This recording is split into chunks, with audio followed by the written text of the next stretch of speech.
Voici un yak. Pour être plus précis, ça c'est sa forme dans l'alphabet glagolitique, ça c'est sa forme dans l'alphabet cyrillique, et lorsque l'on veut le retranscrire dans l'alphabet latin, on le représente avec un « e » surmonté d'un caron, dont la graphie est inspirée du tchèque. Si vous suivez nos vidéos, c'est sous cette forme-là que vous l'avez probablement rencontré jusqu'ici, et c'est sous cette forme-là que nous le représenterons dans cette vidéo. Le yak, c'est une voyelle du proto-slave, stade où l'ancêtre des langues slaves actuelles était encore une langue unique, ainsi que du slave commun, stade s'inscrivant dans la continuation du proto-slave, où les dialectes slaves commençaient à se différencier, mais de façon encore minime. Ce yak arrive en proto-slave comme un héritier du « long proto-indo-européen. Sa prononciation fait l'objet de débats. Certains disent que c'est un « long, ou une variante longue encore plus ouverte de type « une diphtongue de type « ye », « ea », voire même la triphtongue « yea ». Sur cette chaîne, je l'ai d'ailleurs prononcé de plusieurs façons différentes au cours des vidéos. Dans cette vidéo, c'est la prononciation la plus ouverte, « que nous retiendrons, qui semble être plus proche de faire consensus, et notamment indiquée dans l'ouvrage Linguistique comparée des langues slaves de Jacques Feuillet, sur lequel je me suis particulièrement appuyé ici. Vous en trouverez la référence avec celle d'autres ouvrages utilisés en description de la vidéo. Cette prononciation de type « ou les prononciations sur la base de diphtongue ou triphtongue, ont en commun d'expliquer les évolutions les plus fréquentes de la prononciation des yaks, qui s'est rapprochée du « ou du « a » dans la majorité des langues slaves. La prononciation « que nous avons retenue ici est en effet une voyelle antérieure, c'est-à-dire une voyelle plutôt prononcée à l'avant de la bouche, qui se trouve à mi-chemin entre le « et le « a ». En reculant un peu le point d'articulation de la voyelle et en ouvrant légèrement plus la bouche, on aboutit au son « a », alors qu'en avançant un peu le point d'articulation de la voyelle et en diminuant légèrement l'ouverture de la bouche, on aboutit au son « est ». Si l'on va plus loin, en fermant encore plus l'ouverture de la bouche et en avançant encore un peu plus le point d'articulation de la voyelle, on arrive au son « i », que l'on retrouve aussi dans les évolutions du yak dans certaines langues. Au cours de l'évolution du proto-slave, plusieurs phénomènes vont potentiellement avoir une influence sur ce yak. Mentionnons déjà la première palatalisation des vélaires et la iodisation, phénomène que nous avons déjà couvert dans une autre vidéo. Pour rappel, la première palatalisation a changé les consonnes vélaires en consonnes palatales post-alvéolaires lorsqu'elles étaient suivies d'une voyelle antérieure.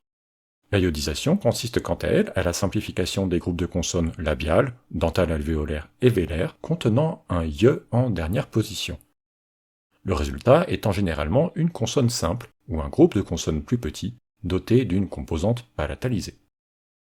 Les yaks suivant les consonnes palatalisées résultant de ces deux phénomènes se sont transformés en A, et ce suffisamment tôt pour que les mots concernés se retrouvent toujours avec un A dans les différentes langues slaves. Comme on le voit ici avec les mots chasse, le temps, et jal, le regret, pour ce qui est des yaks transformés en A lors de la première palatalisation.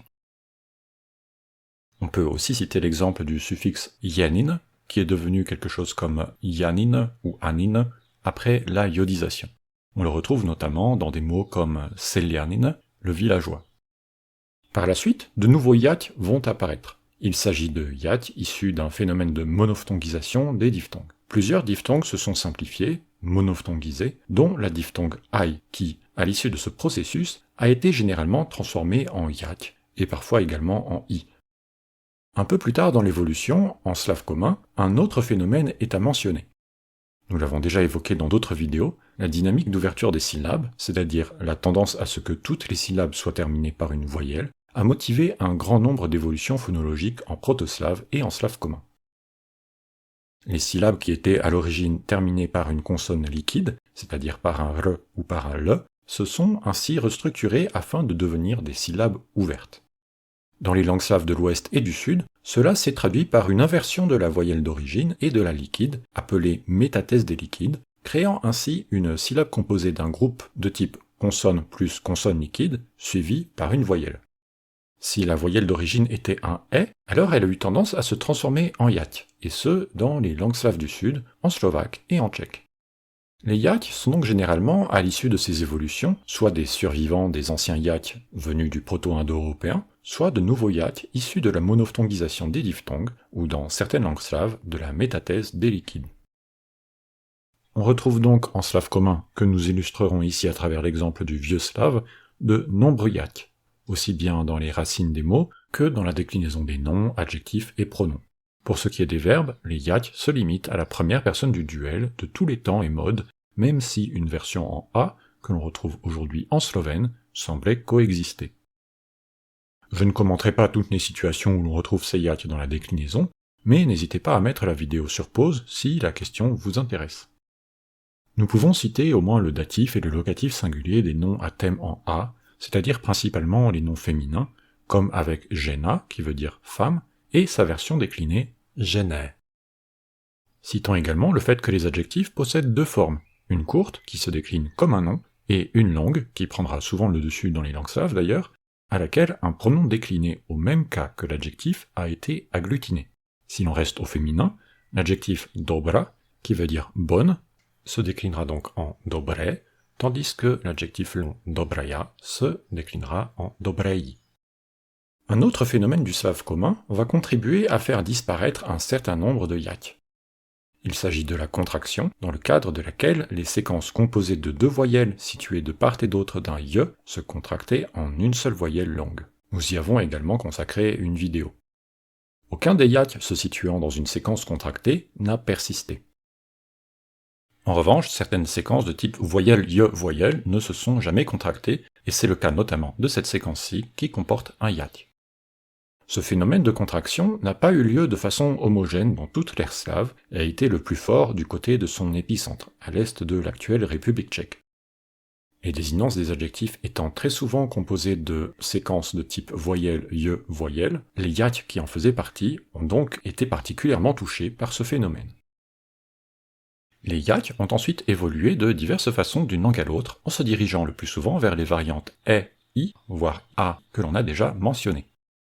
Ces phonèmes étant parfois partie intégrante de diphtongues ou précédés d'une mouillure qui leur donne un air de diphtongue. Je vous propose d'observer, à travers quelques exemples choisis, ce que ces yać sont devenus dans les langues slaves actuelles, ce qui vous aidera à mieux repérer les équivalences qui le concernent. Je précise que ma prononciation des mots dans les différentes langues ne sera pas toujours parfaite, je vous prie de m'en excuser. Dans les langues slaves de l'Est, le yać rejoint le yé en russe et en biélorusse, et devient i en ukrainien et en ruthène, parfois noté avec un tréma pour symboliser le son y qui le précède, avec quelques petites différences d'usage entre l'ukrainien et le ruthène cependant. Sur la base du mot proto-slave ded, le vieil homme, on retrouve donc died en russe, died en biélorusse, died en ukrainien et diedro en ruthène. Notons qu'en biélorusse, le phénomène appelé yakanie, qui a changé certains yé en ya, ainsi que des éventuelles pertes de mouillure dans la prononciation du yé, rendent parfois visible l'ancien yać sous la forme e ou a. On le voit bien dans l'exemple du mot proto-slave rece, qui veut dire la rivière au locatif singulier. On retrouve bien deux yé en russe, ainsi que deux i en ukrainien. Mais dans le mot biélorusse, on a un a à la place du premier yać et un e à la place du deuxième. Vous trouverez également en description le lien vers une vidéo consacrée au biélorusse qui vous en apprendra un peu plus sur le sujet. Mentionnons enfin, dans l'évolution des langues slaves de l'Est, une tendance imparfaite au remplacement du yać par un i lorsque la voyelle de la syllabe suivante était elle-même un i. C'est le cas de ce mot, qui est l'un des mots qui veut dire enfant, dont le yać a été remplacé par un i à cause du i de la deuxième syllabe, mais est redevenu par la suite yé en russe. En revanche, en ukrainien, l'ancien yać est resté e comme celui de la deuxième syllabe. Il s'agit d'un e dur, et non d'un i qui correspondrait à l'évolution logique du yać en ukrainien. Mentionnons qu'au passage, ce mot a influencé un autre mot pour enfant, ditia en russe, dzitia en biélorusse et detia en ukrainien, là où le ruthène a bien la version attendue de l'évolution du yać avec le mot ditia. Dans les langues slaves de l'Ouest, les traitements varient d'une langue à l'autre. En polonais, le yać est généralement devenu yé, mais devient ya lorsqu'il précède une dentale dure, c'est-à-dire un te, un de, un se, un ze ou un ne, ainsi que devant re et we. Cela donne des alternances entre ya et yé dans la flexion ou la dérivation de certains mots. À partir de l'adjectif proto-slave bel, qui veut dire blanc, on a aujourd'hui białe dans la mesure où le yać précède un we. Mais on a bien bieli au nominatif pluriel, car c'est un le qui suit le yać d'origine. C'est la même chose pour l'infinitif du verbe bielić, blanchir. Le mot proto-slave svet, le monde, donnera świat au nominatif singulier, dans la mesure où l'ancien yać précède la dentale dure te. En revanche, au locatif singulier, on aura świecie, car le t est palatalisé par la désinence. C'est la même chose que l'on retrouve en kashoub, mais en un peu plus complexe, dans la mesure où les A du kashoub sont susceptibles d'alterner avec des O, notés avec ce O à accent circonflexe. On aura donc en kashoub l'adjectif biowe et le verbe bielet, mais bien sviat et svietse. En bassorabe, on a généralement ye, noté avec ce E surmonté d'un caron, ou noté avec ye e si l'ancien yat se trouve en fin de mot. On peut également trouver un e, et ce après ce, ze et tse. En haussorabe, c'est la même chose, mais on a e noté y si l'ancien yat se trouve après ce, ze et tse, sauf dans la dernière syllabe où l'on aura bien un e.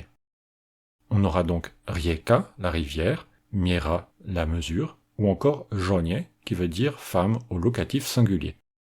On aura également seno en bassorabe et seno en haussorabe, ce qui veut dire le foin, mais on aura rutse, qui veut dire la main au locatif singulier, dans les deux langues.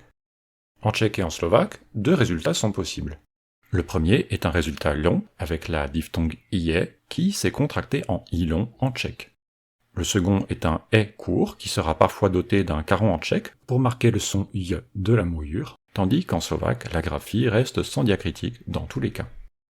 On retrouvera donc des mots comme died, sviet, řeka, bílý ou míra en tchèque, et died, svet, rieka, bielé et miera en slovaque.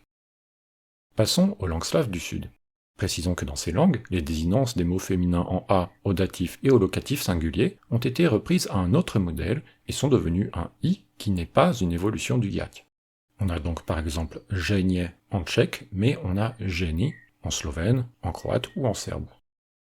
En slovène, les yaks se sont transformés en des e fermés. On aura donc ded, svet, reka, beo, mera ou mleko.